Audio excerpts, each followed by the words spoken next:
Today, we are discussing U.S. presidential elections set for Tuesday next week, focusing on presidential candidates' policies affecting women and girls. But first, in just over 9 years, former and perhaps future President Donald Trump has reshaped the Republican Party in an increasingly divided country. VOA's Tina Trin looks at Trump's attempt at a historic political comeback. The Fox News decision desk can now project that former Vice President Joe Biden has been elected President of the United States. It was supposed to be the end. But when the end came, Donald J. Trump, 45th President of the United States, wasn't ready to admit defeat. If you count the legal votes, I easily win. If you count the illegal votes, they can try to steal the election from us. Trump urged supporters to prevent Congress from certifying those results on January 6, 2021. We fight like hell, and if you don't fight like hell, you're not going to have a country anymore. What resulted was a scene previously unimaginable in America that led to his second impeachment. Trump's unwillingness to take no for an answer was on brand for a man who has always spurned convention. I think what you see is somebody who has incredible confidence in his own intuition. Russ Mutner and Suzanne Craig are New York Times investigative reporters and co-authors of Lucky Loser, an unflattering look at how Trump fashioned himself into a self-made billionaire. He has not, since the early 80s, really trusted people who have subject area expertise in almost anything. He will always overrule them to make things the way he wants them to turn out. Trump's buildings were emblazoned with his name in large gold letters, a brash display of his ambition and self-promotion. He was worth $200 million when he would talk. There was an interview he gave to the New York Times, and that grew to $1 billion when he was talking to 60 Minutes a decade later. Trump excelled at drawing attention and cultivating a brand for himself as a deal maker. He made millions licensing his name, but behind the success were troubles. His companies filed for bankruptcy 6 times. His casinos lost money and were shuttered. Trump rebounded with his TV show The Apprentice, which led to his biggest role yet. Ladies and gentlemen, I am officially running for President of the United States, and we are going to make our country great again. Unapologetic and unfiltered, Trump was a polarizing nationalist candidate. When Mexico sends its people, they're not sending their best. They're bringing drugs, they're bringing crime, they're rapists, and some, I assume, are good people.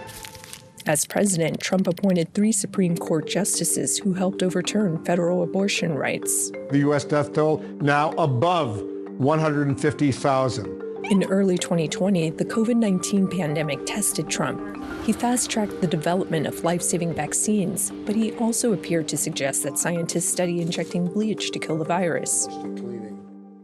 With over 9 million Americans infected and a death toll exceeding 230,000, voters that November chose Joe Biden as their next president. Out of office, Trump faced multiple criminal indictments and is the first former president to be a convicted felon. And yet, he has never been more popular than he is now. Surviving 2 assassination attempts this year has only strengthened the bond between him and his supporters.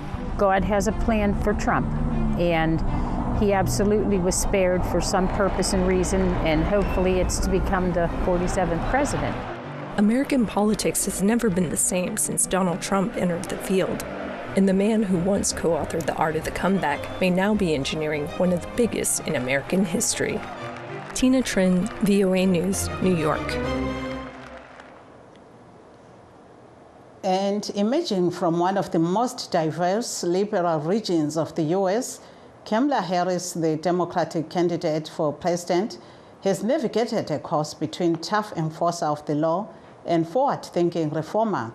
VOA's Matt Dibble has this profile from Oakland in California. My mother was a brilliant, 5-foot-tall, brown woman with an accent. Born in 1964, Kamala Harris's story begins in the diverse and progressive neighborhoods of the San Francisco Bay Area. Her immigrant parents, Shyamala Gopalan from India and Donald Harris from Jamaica, met in Berkeley, California, where the two gifted graduate students arrived to study at the University of California. Here it is to give you a message of hope. 1960s Berkeley was a center of civil rights and peace activism. Harris has said her earliest memories are of being taken to rallies in a stroller. By 1970, the Harris' marriage had ended. Shyamala Gopalan, with her two daughters, found an apartment to rent in an area of Berkeley known as the Flatlands. So they lived above the daycare center, above Shelton's daycare, had a modest 2-bedroom, 1-bath apartment. Childhood friend Carol Porter first met Harris at the school bus stop. We were the second class to desegregate Berkeley Public Schools. Harris went on to Howard University, a historically black college, and then law school.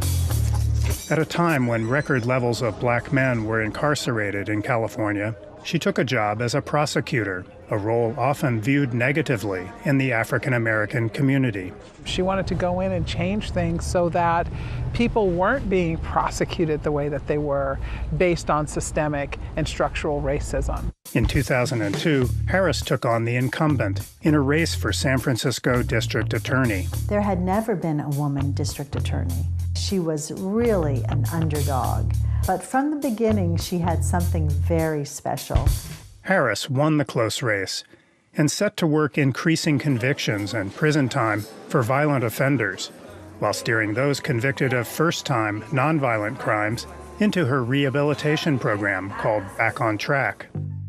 Elected Attorney General of California in 2010, she pressured U.S. banks into a $20 billion settlement over deceptive lending practices, took on the cross-border drug trade and human traffickers, and advocated for marriage equality. In 2016, Harris was elected to the U.S. Senate, where she quickly rose as a powerful voice on issues of immigration, healthcare, and criminal justice reform.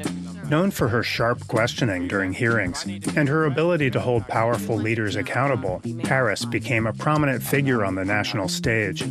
But in a 2020 run for president, Harris's campaign struggled to find direction amid staff chaos.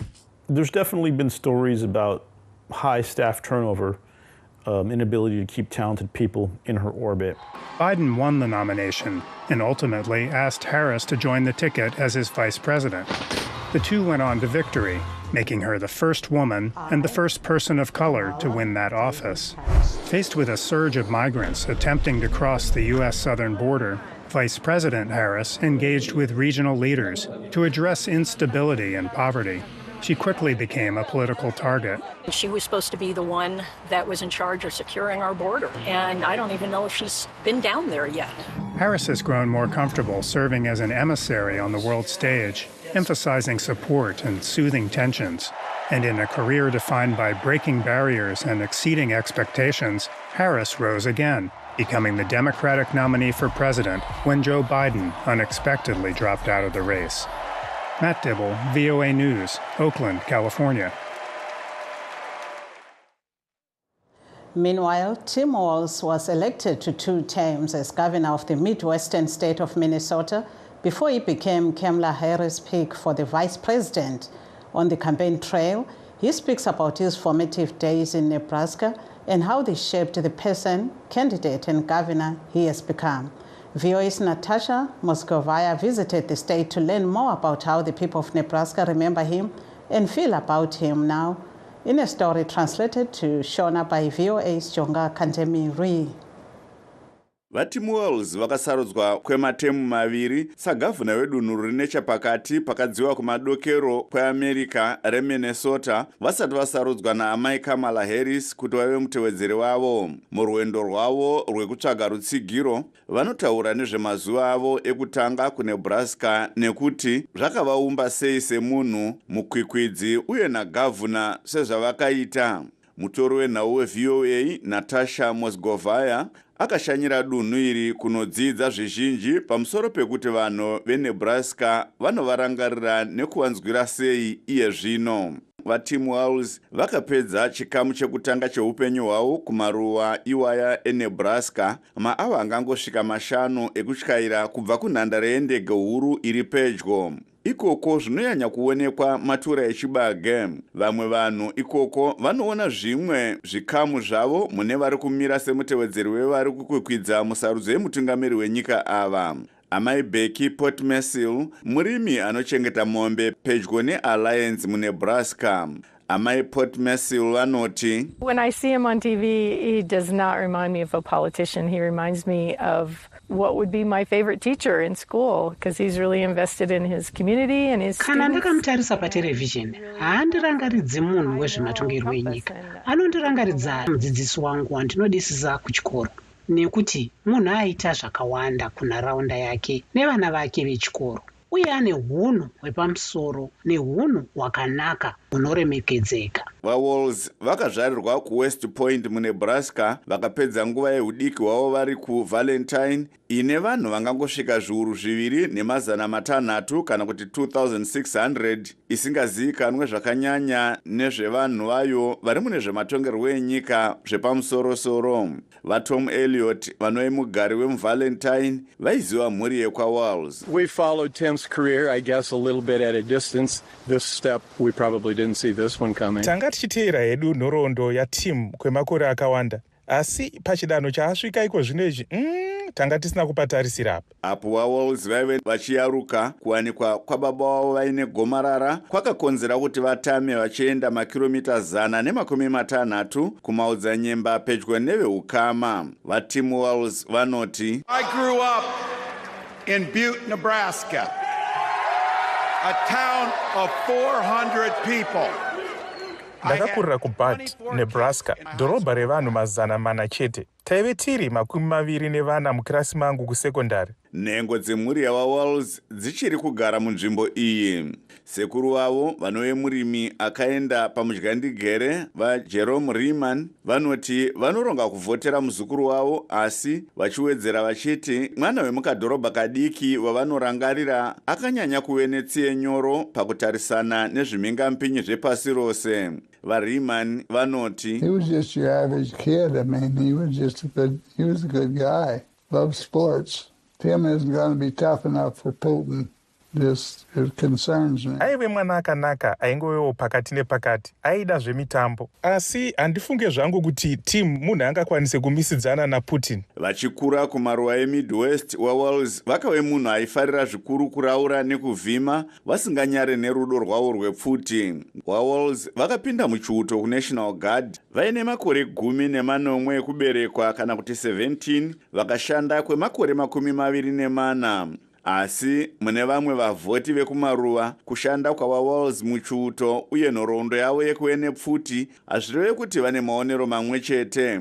Mugari wemuValentine vaStephen Hale vanoti, Nah, he ain't close. He lying through his teeth. That's Second Amendment right. Kwete haasi pedyo, ari kunyepa nepasaka remazino. VaWalls vanotsigira kodzero yekubvisa pamuviri, izvo zvinoita kuti vapesane nevakawanda vanoda kuchengetedza tsika dzavo muNebraska, uko mamwe makereke anoisa micherechedzo yekurangarira vana vasati vazvarwa, uye nharaunda iyi yakazara nemagwaro anopikisana nekubviswa kwepamuviri. VaMichael Watman mugari wemuWest Point. The most important issue for me has always been pro-life.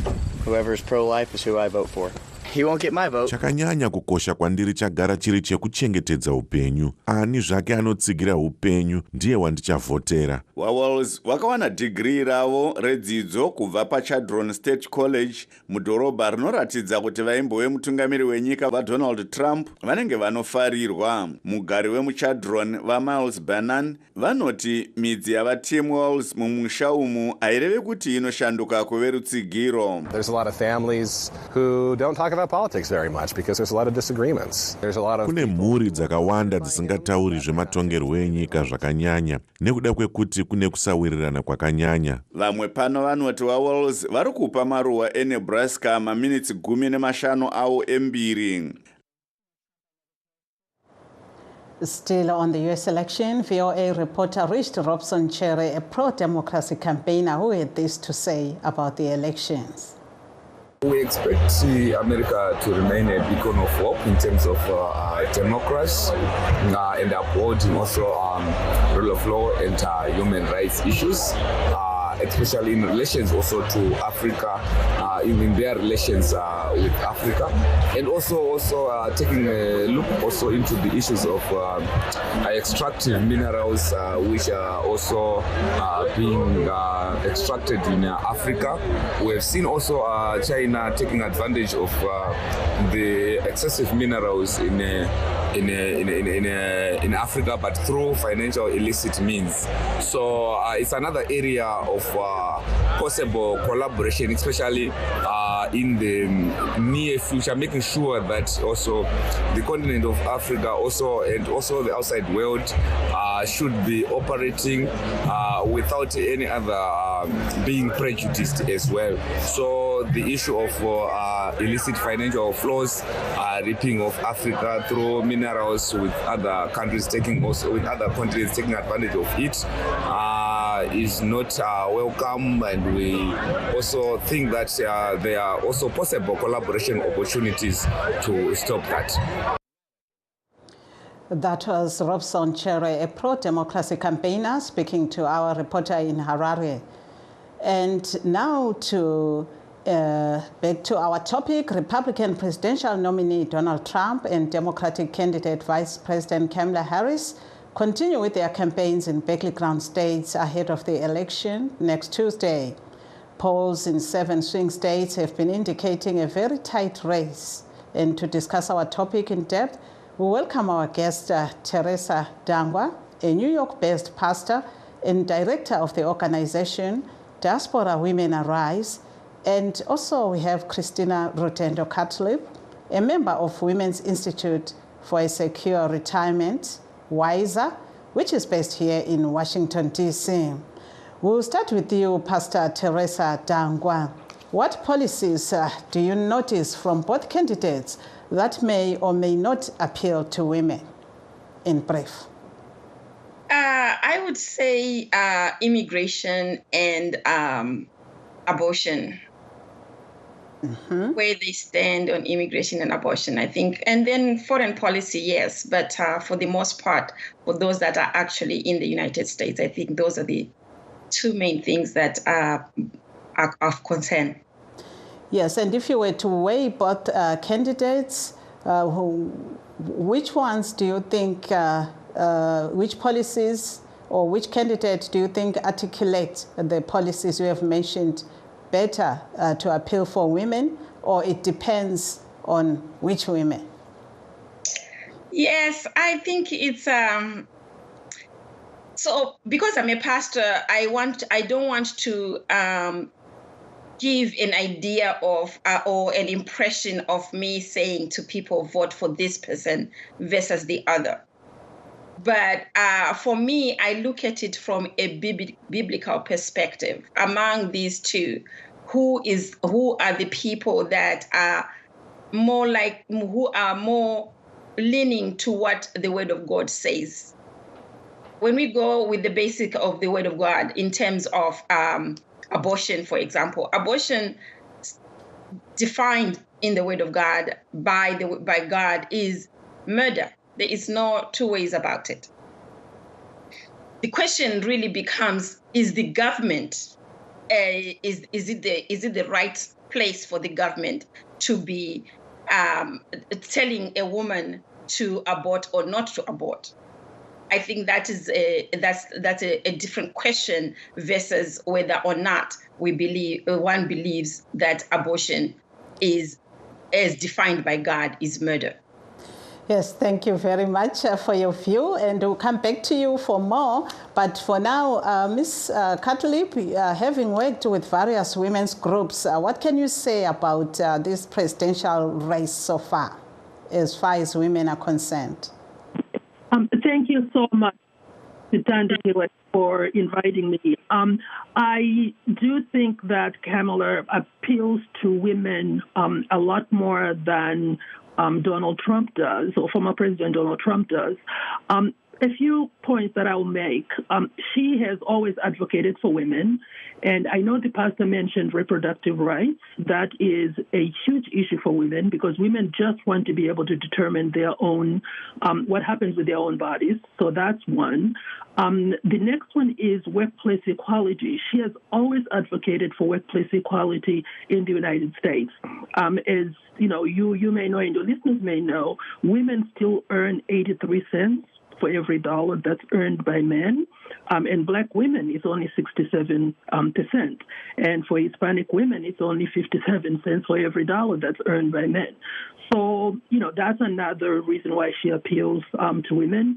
Women also are the sandwich generation, right? We are taking care of elderly parents. At the same time, we are taking care of children. And there's no, workplace policies don't really accommodate women being able to do that. So she has talked a lot about family-friendly policies based on what she herself has experienced, taking care of an elderly mother who was dying from cancer, as well as taking care of the younger kids from, as a step-parent as well.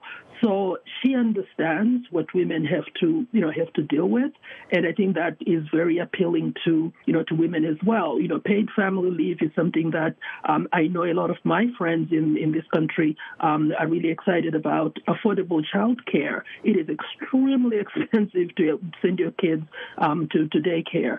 And then improvements in education. I am a huge advocate for higher education. I sit on a number of boards, and I know higher education is something that a lot of women, everyone is, advocating for that, but a lot of women are really advocating for it because we know when people are, educated, they can be a lot more independent, and especially women, and women are graduating from college at higher rates. Thank you so much.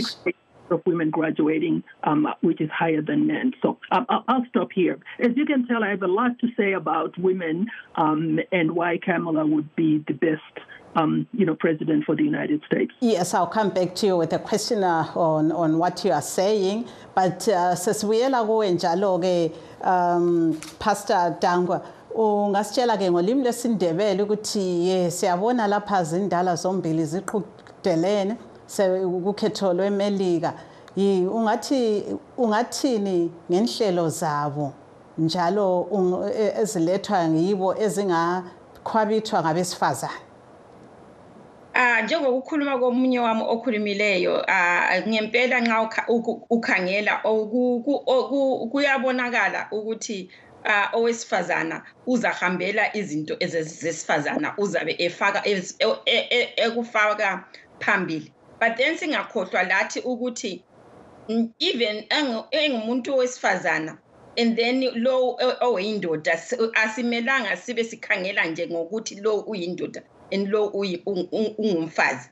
Kumele nje sikhangele ukuthi labo abantu abasebenza labo. So sometimes uma nxa kunguye ophambili enguye umongameli kodwa usebenza labanye, so abanye bakhe labo bazathatha yini ukuthatha kwakhe lokho okwenzayo. So nxa kuyikuthi into nxa abantu bekhuluma ukuthi uDonald Trump engxenye akangeke wazwisisa izinto zabesifazana, kodwa ulabanye abantu oyabe esebenza labo bona labo balamankazana, balabomama, balabogogo, balabafazi ekhaya.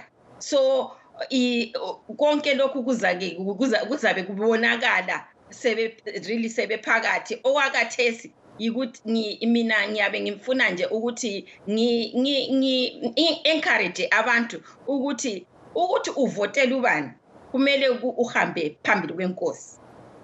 Inkosi ngoba inkosi iyazi into ephakathi kwenhliziyo yomuntu, ngoba thina njengabantu kumbe uKamala Harris kumbe uDonald Trump bonke bengakhuluma abacabanga ukuthi abantu bafuna ukuzwa, kodwa umuntu okwazi inhliziyo yomuntu inkosi.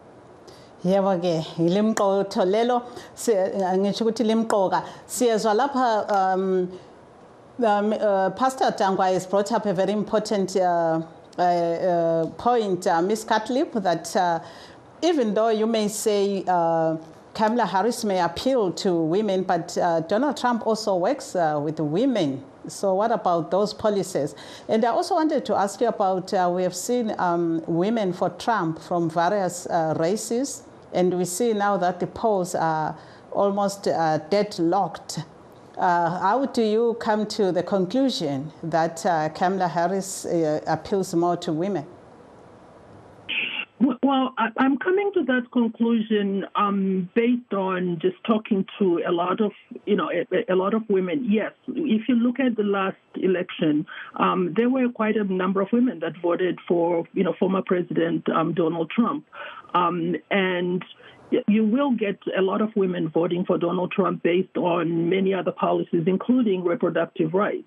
Which there are some women that are against, Roe versus Wade and really want it to stay repealed as it is right now. You do have some women that just don't like some of their policies, even some of their workplace policies as well. You also do have some women that have been saying that the economy was better under the former president than it is under, under President Biden and Vice President, Kamala.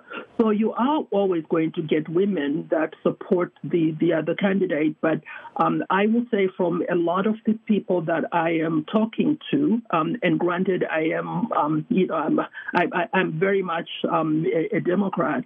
I see the policies that are attracting women to a ticket as the ones that I've advocated for. And some of the ones that I hear from older women who, as women, we live longer, right?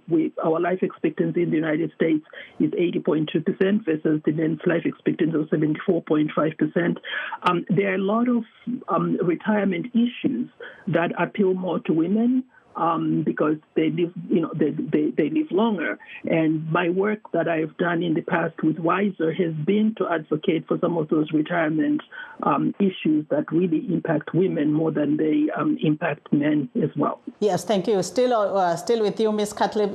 In brief, what do you think are the chances of a female candidate winning the U.S. elections? I think she has a really, really good chance. I am giving her a 60% chance at this point. I was at the rally a couple of days ago in Washington, D.C., and just from watching the men, the women, and the young people that were there, I walked away thinking she has a really, really good chance. So I'm giving my odds, I'm giving a 60% chance of winning this race. Thank you. And coming to you, Pastor Dangwa, ungasichasisela ngolimi lesishona ukuthi ubona ingani owesifazana enganqoba yini kukhetho lokudinga umongameli weMelika ngesishona? Uyazi mina during this season eyama election angilalela inews kakhulu, angilalela ama polls and all that ngoba we have seen from past ukuthi zvinazvidi azvibude semafungidzira atiri kufunga kuti zvichaita. Saka andinyanyoisa too much emphasis on zviri kutaurwa nezvinenge zviri kuonekwa nevanhu. Asi chandingangotaura ndechekuti zvinofadza kuona munhu wechikadzi achisvika palevel yasvikwa naKamala Harris, kuwina kana kusawina. Asi the fact yekungoti tikuona kuti kunotosvikikawo makore ese kwaingosvikwa nevanhurume. Last time kwakasvikwa nemurume wechirume even though angari munhu mutema asi still angari murume. Saka kuzviona zvichiitika pamunhu wechikadzi zvinhu zvinoti encourage uye zvinotipawo manyawi nesuwo kuti nevana vachauya nevachateera kuti vazivewo kuti kunosvikikawo semunhu wechikadzi nawo usazvipe malimitation ekuti uko ndiko varume chete. Nesuwo tinokwanisawo kusvika kunzvimbo. Thank you so much. Unfortunately, time is not on our side. We would have loved to go on and on. Yes, we'd like to say thank you to our guests, and signing off, I'm Sithandegile Mhlanga saying let's meet again tomorrow.